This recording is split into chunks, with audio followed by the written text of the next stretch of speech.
期间一定要注意。我操啊！最近我又在网上看到了一种特别香的美食，叫童子香酥鸡，不知道大家有没有听说过啊？这个东西呢是在徐州特别有名的一道美食。来，大家先看视频。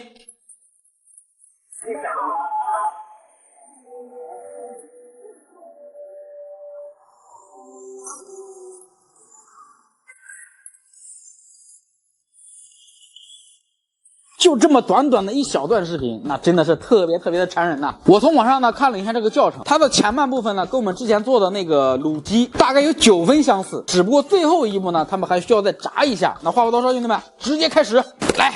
那首先我们准备4只刚刚成年的童子鸡，造型的话都已经摆好了。来烧口水，给它烫一下皮，紧致一下。水的话不要太开啊，不要烫太久，不然这个皮就烂了。咱们现在开始调制一个卤汤。